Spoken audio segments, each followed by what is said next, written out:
guys ready? Great. Good afternoon, everybody. How are we? Good to see you all.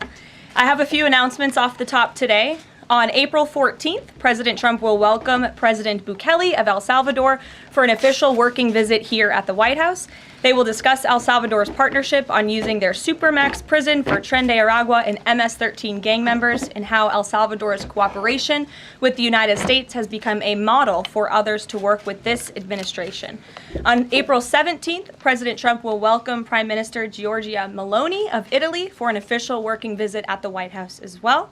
The president's thoughts also remain with the families and communities experiencing devastating loss from the severe storms and flooding affected several states across the central U.S. President Trump approved emergency declarations for Arkansas, Kentucky, and Tennessee, allowing FEMA to provide federal assistance like equipment and resources to support state and local emergency response officials who are leading this response on the ground. Last night, the Supreme Court delivered a massive legal victory to the Trump administration and allowed us to continue removing foreign terrorist invaders under the Alien Enemies Act. This was a smackdown to a rogue left-wing, low-level district court judge who have relentlessly tried to stop President Trump from using his core constitutional powers as head of the executive branch and as commander-in-chief. The highest court in the land made it clear that the President of the United States has the power to protect our homeland and forcibly remove foreign terrorists who pose a grave threat to families and communities. Thank you to the Supreme Court for upholding the rule of law and protecting the Constitution. Our message to the monster Tren de Aragua and MS-13 terrorists still hiding illegally inside our country is clear. Deport yourself now, or you will be locked up and sent back to your home country. On another matter, the historic Liberation Day announcement last week by President Trump made it very clear that the era of American economic surrender is over. President Trump is no longer going to allow American workers and companies to be ripped off at the hands of foolish trade practices that shipped away millions of high-paying jobs and hollowed out communities across the country. It's America first, all the way. And despite fear-mongering by the media, the world is clearly responding to President Trump's approach. Just yesterday, President Trump held a bilateral meeting with Israeli Prime Minister Benjamin Netanyahu here at the White House. The Prime Minister pledged to immediately eliminate America's trade deficit with Israel and remove their trade barriers. Israel's proactive approach should serve as a model for the rest of the world. Also yesterday, the President spoke with Japan's Prime Minister, who wants to negotiate as well. The President also spoke to the acting President of South Korea this morning. He has tasked Secretary Bessent and U.S. Trade Representative Jamieson Greer to lead these talks. In total, since the Liberation Day announcement, nearly 70 countries have already reached out to the President to begin a negotiation.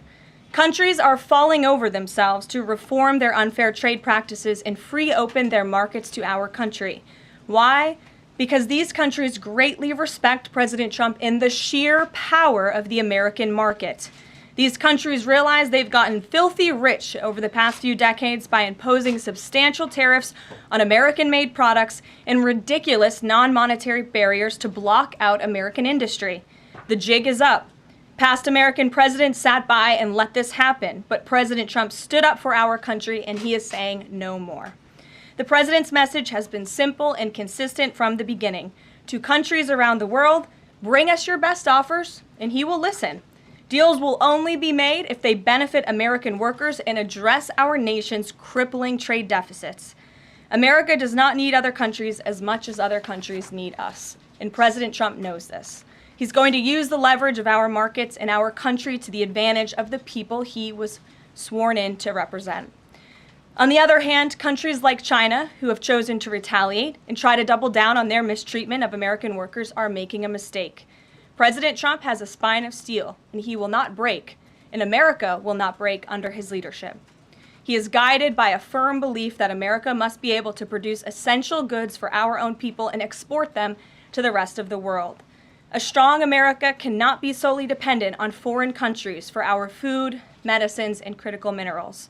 And America must always maintain a robust defense supply chain. Reprioritizing and strengthening our manufacturing industry are essential national and economic security issues of the utmost importance to President Trump.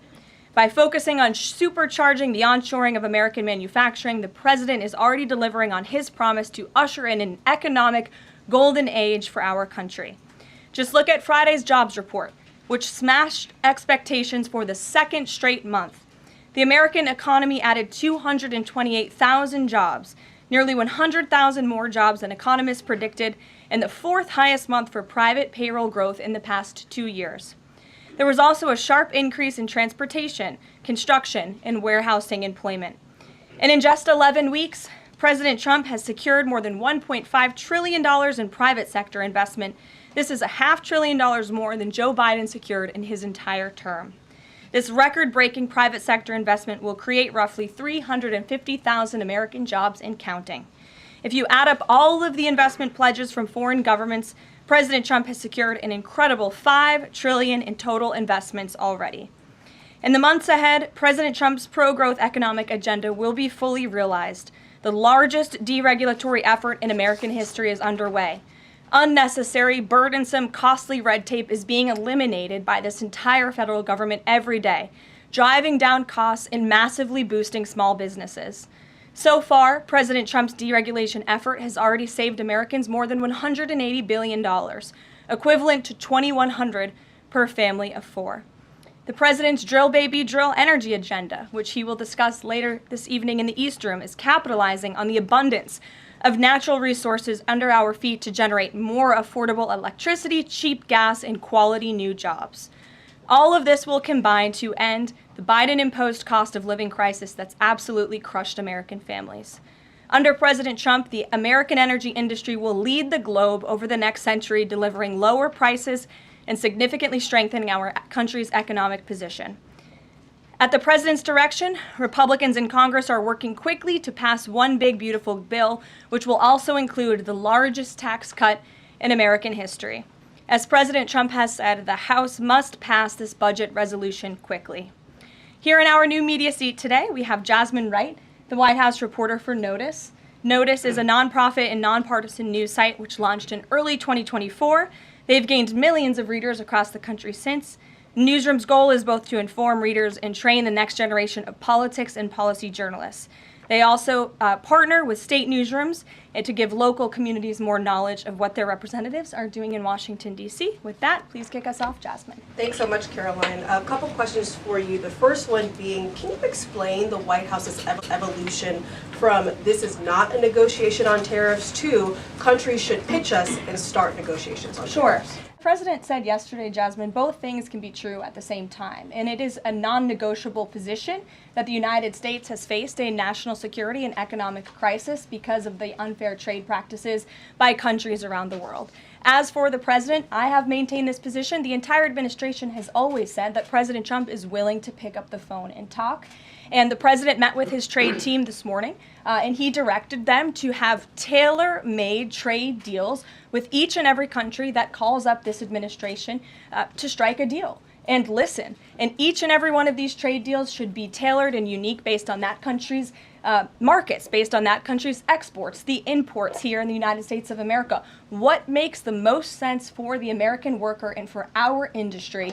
The president is focused on putting America first. So was the evolution not factored in or determined by kind of the tumult in the stock market? Was that not a part of the consideration to start making these negotiations and deals? Again, I would reject that there was an evolution. On day one, we had said that the president will always pick up the phone for other nations and other companies that call this administration. The president always has a listening ear, and it's a non-negotiable fact that America has faced a national security and economic crisis for many decades, and President Trump is just the first to address this. And then my last question, how will negotiations change how much revenue the White House is planning to make from the tariffs? Well, that has yet to be seen. As the president said, the reciprocal tariffs, which will continue to go in effect as these deals are negotiated and ongoing, will generate trillions of dollars in revenue to the United States. And this is twofold. The president wants to onshore jobs here to the United States of America. He wants to boost our manufacturing industry.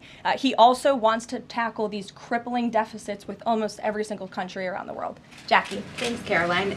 The Treasury Secretary, Scott Bessent, warned that some of these negotiations might take up to months, that we could be doing this through April, May, and into June. And then you had Kevin Hassett say it's going to take a lot for the president to put his signature on the line because he wants to make sure there's a good deal for America.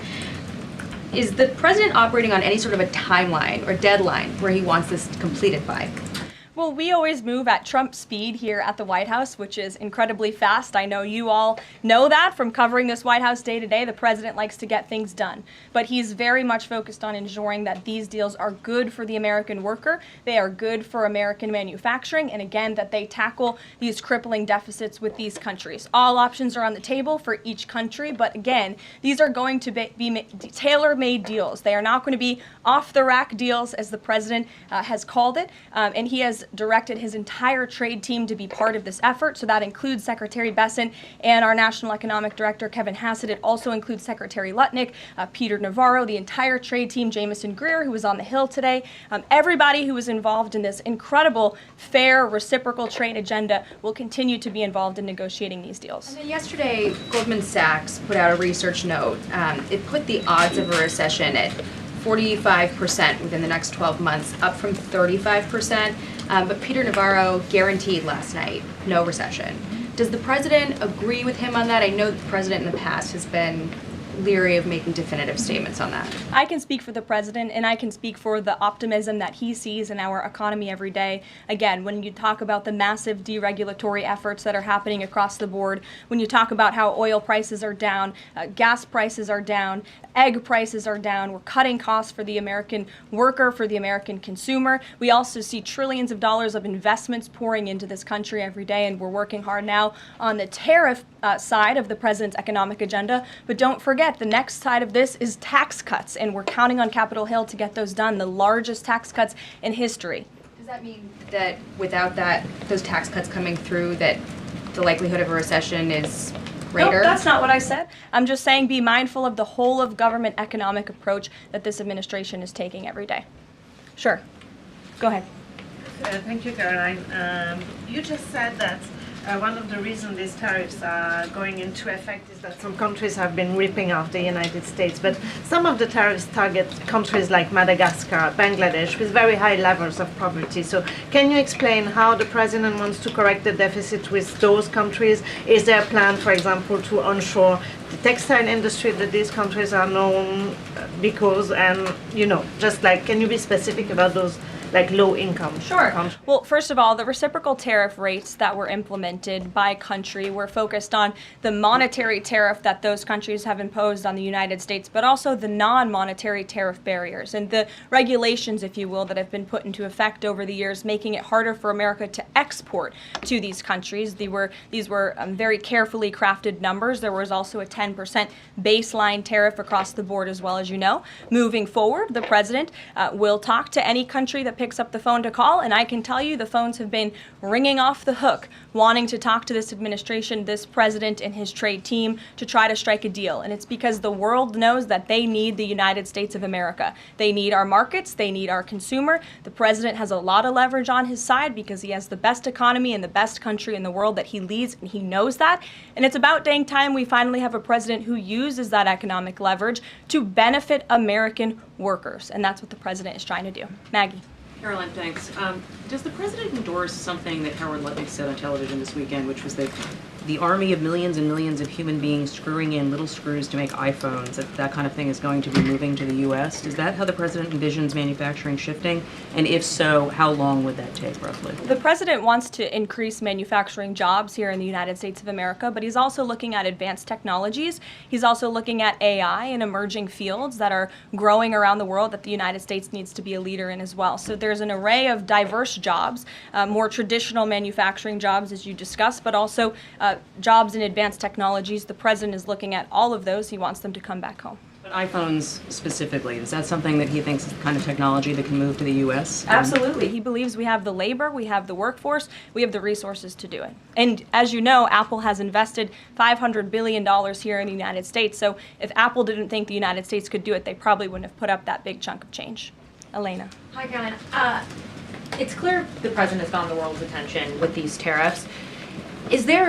Is he considering at all potentially holding off on imposing some of them before the deadline, or maybe later reversing them because he's having these negotiations and having these good talks with other leaders? The president answered this yesterday. He said he's not considering an extension or a delay. I spoke to him before this briefing. That was not his mindset. He expects that these tariffs are going to go into effect. And you said something very important, Elena, in your question. You said the president has captivated the attention of the world. Absolutely, he has. And it's about time we have a president in the Oval Office who is putting the world on notice and is putting the American people first, and again, is using the leverage of the United States to negotiate good trade deals. Just a quick follow-up. There's been some public sparring between Elon Musk and the president's trade advisor, Peter Navarro, on some of these tariffs. Musk actually referred to Navarro today as being, quote, dumber than a sack of bricks. Are you at all, or is the administration, the president, all concerned that this is maybe impacting the public's understanding of these tariffs? It might be messing with the message on it? No, look, these are obviously two individuals who have very different views on trade and on tariffs. Boys will be boys, and we will let their public sparring continue. And you guys should all be very grateful that we have the most transparent administration in history. And I think it also speaks to the president's willingness to hear from all sides, that he has people at the highest levels of this government in this White House who have very diverse opinions on very diverse issues, but the president takes all opinions in mind, and then he makes the best decision based on the best interests of the American public. Deanna.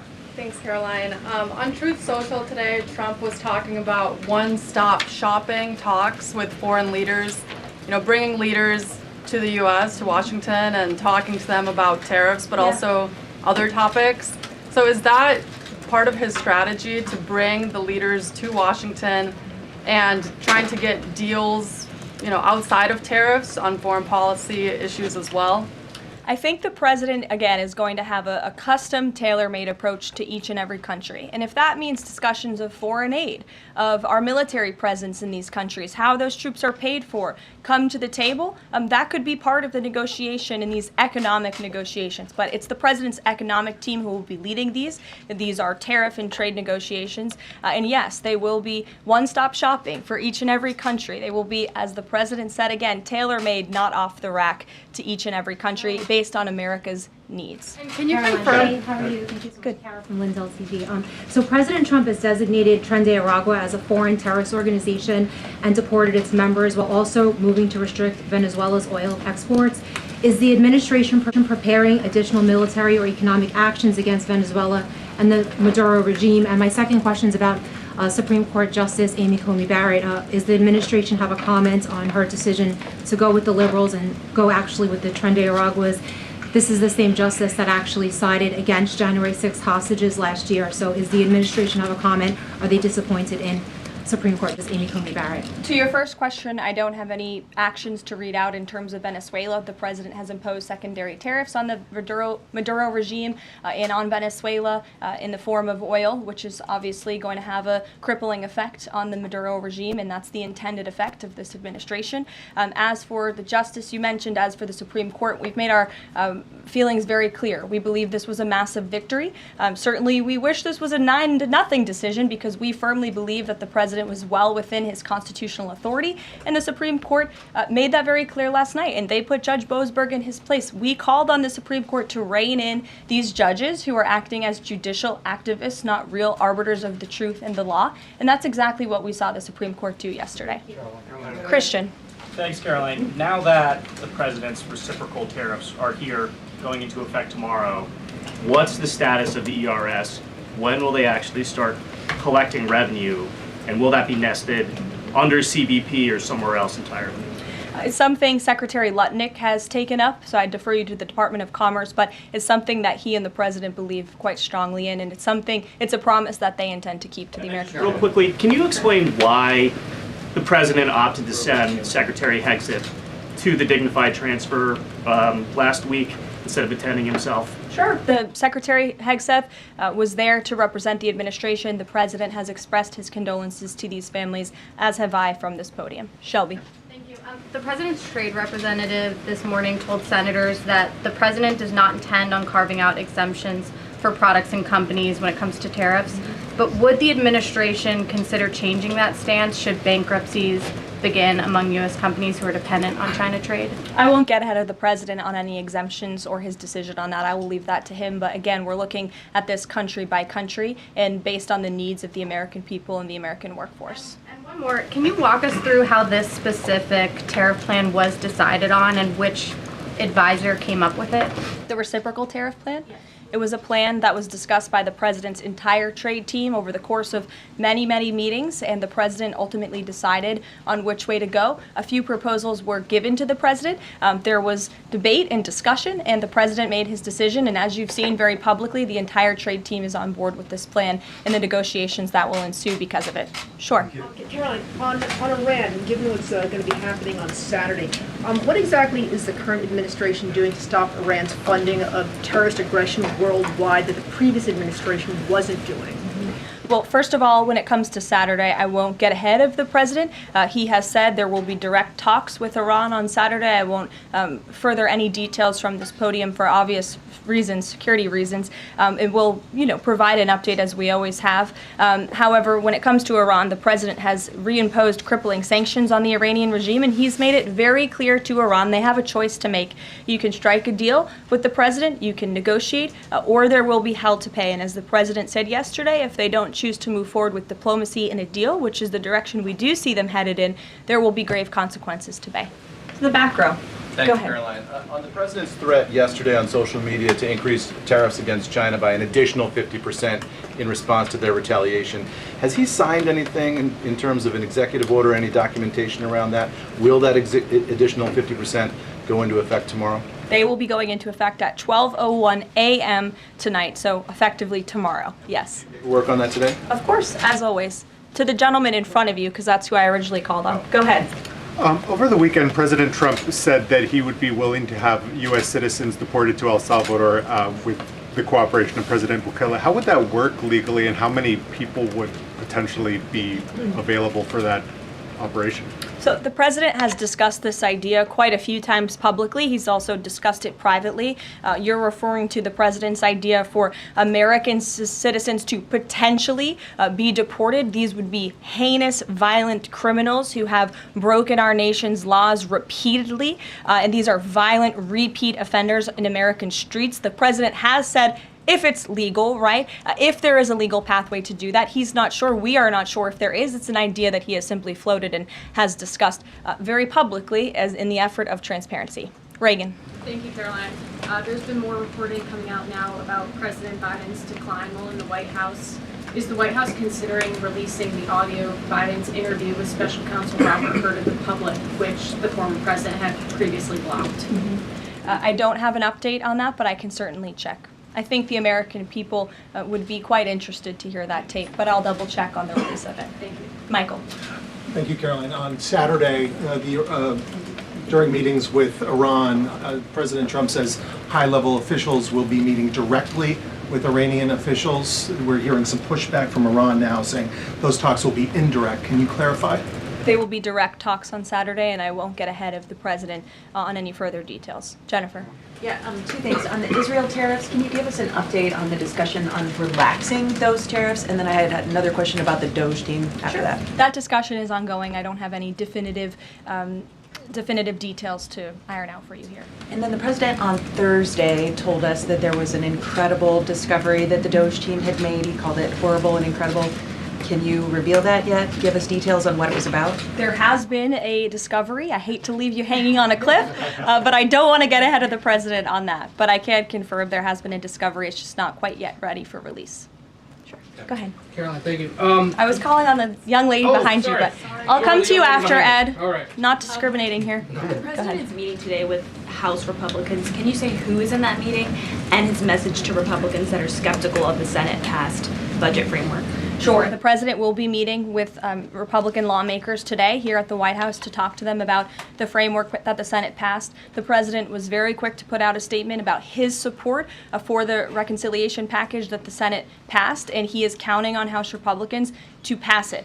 The Republicans received an overwhelming mandate from the American public to govern. We have an extraordinary opportunity. There are key promises that the president made to the American people in this bill: tax cuts, securing the border, deregulation, unleashing the might of American energy. These are good things for the American people. The president wants to see this get done, and that's why he's engaging with lawmakers today. Just a quick follow-up on tariffs. Kevin Hassett said today that the administration is prioritizing talks with Japan and South Korea, other trading partners. Are there other countries on that list that you guys can name publicly that you're having serious discussions with? Sure. As you have heard from various administration officials, myself included, there have been nearly 70 countries that have reached out to the administration last time I checked, but again, I hear the phones are ringing off the hook. There are foreign leaders who want to fly to Washington tonight and get on a plane to negotiate with this country, which shows you the leverage that the president is using. It shows you the rest of the world needs the United States of America to do business with. Israel, obviously, yesterday you heard a public statement from Prime Minister Netanyahu. The president has detailed his calls with the leaders of Japan, in South Korea. We are going to prioritize our allies and our partners around the world first when it comes to these negotiations, and the trade team will be divvying them up again to make tailor-made trade deals around the world. Ed, go ahead. You As promised. Yes, thank you. You mentioned the 70 countries or so. I'm curious, though, under what conditions at this point would President Trump talk to President Xi about tariffs? Look, I just spoke to the president about this, and he believes that China wants to make a deal with the United States. He believes China has to make a deal with the United States. It was a mistake for China to retaliate. The president, when America is punched, he punches back harder. That's why there will be 104% tariffs going into effect on China tonight at midnight. But the president believes that Xi and China want to make a deal. They just don't know how to get that started. And the president also wanted me to tell all of you that if China reaches out to make a deal, he'll be incredibly gracious, but he's going to do what's best for the American people. So China has to call first? The Chinese want to make a deal. They just don't know how to do it. But the president will be implementing these 104% tariffs on China tonight. Under what conditions might he consider lowering tariffs on China at this point? It would be imprudent of me to tell you those conditions here from the podium. Sure, Gabe. Thanks, Caroline. With regards to the Supreme Court ruling on the Alien Enemies Act, you're right, it was a win for the administration, but the justices also said that deportees are entitled to due process. Does the administration agree with that? That's not quite true, Gabe. They said that they are entitled to a habeas petition, and we are going to continue to comply with the law, and we are wholly confident that every single person that has been deported under the Alien Enemies Act, every person that will continue to be deported under the Alien Enemies Act qualifies for that deportation. NBC News is reporting that the administration is considering drone strikes on drug cartels in Mexico. We're citing several officials. This morning, Mexico's president was asked about that, and she said that we reject any of those actions. Your response? I saw that reporting. I don't want to confirm it from this podium. I don't want to comment on it because I'm not sure, but I would defer you to the National Security Council. So you haven't confirmed the report, but with Mexico's president saying that she rejects any of that, what would your response be? How is the relationship then between Mexico's president and the White House right now over targeting drug cartels? Well, first of all, the relationship between President Sheinbaum and President Trump is quite good, and I think both world leaders would tell you that. The president has been engaged directly with President Sheinbaum on a number of different topics, particularly when it comes to clamping down on the Mexican drug cartels, on clamping down on illegal immigration, human trafficking, drug trafficking through our southern border. She's taken significant steps towards doing that, but as for that specific report, again, I'm not going to comment. Caroline, two questions on trade. First, as a part of these negotiations, is it possible for countries to lower their tariffs below that 10% bare minimum that's been set? Again, I'll leave that to the president to make those determinations, but I can tell you that 10% universal baseline will go into effect as these negotiations are ongoing. Got it. And then what is your thinking just as far as low labor cost countries? Like if you've got a country like Vietnam that wants to negotiate, but obviously they have some advantages in terms of trade, in terms of the people there are not paid as much as American citizens. What is kind of the thinking? Can they still achieve a good kind of trade outcome with the United States? Well, again, you're right to point out that different countries have different labor markets. They have different skills, if you will, different resources, and the president is going to take all of that into account. His team will take all of that into account when they're negotiating these deals. I do just want to point out one thing, that the president, everybody in Washington, whether they want to admit it or not, knows that this president is right when it comes to tariffs and when it comes to trade. In fact, Democrats have long said that the United States of America has been ripped off by the countries around the world. They just don't want to admit it now because it's President Trump who is saying that. In June of 1996, Nancy Pelosi spoke on the House floor. She urged her colleagues at the time to fight against the status quo trade policies that had contributed to America's trade deficit with China. In fact, Nancy Pelosi said, "How far does China have to go? How much more repression? How big a trade deficit? How many jobs have to be lost for the American workers? How much dangerous proliferation has to exist before members of this House of Representatives will say, 'I will not endorse the status quo'?" Those are the words of Nancy Pelosi in 1996. Well, President Trump is finally answering her call 27 years later. Nancy Pelosi can thank President Trump today for the 104% retaliatory tariff that will be going into effect on China. In 2007, Chuck Schumer spoke of our nation's crippling trade deficit, saying, "These are the kinds of records the American people don't want us to be breaking. The administration needs to move beyond words, take action now to reverse a trend that threatens our prospects for future economic growth." And Chuck Schumer said that in 2007. Finally, in 2025, President Trump is taking action. Recently defeated Democrat Sherrod Brown said on deficits in 2012 that our deficit then at China had reached an all-time high, and it was on pace to recede last year's record. The trade deficit had cost American workers millions of jobs at the time. These are the words of Democrats years ago. It is about time America finally has a president who is taking action to restore those millions of jobs back to the United States of America, to boost our manufacturing industry. He's doing what's right for the American people. It will take a lot of labor. It will take a lot of effort. But that's exactly what the American people elected this president to do. He will be talking about our energy agenda at 3 o'clock today over in the East Room, as you all know. He will be signing a bill to unleash the might of our beautiful, clean coal industry in this country, which is a reliable energy source also for AI. There's a great story in Bloomberg today, actually, about the executive order that will be signed later. So we'll see you all there. I'll let the president speak more. We'll see you later. Thanks, guys. Thank you.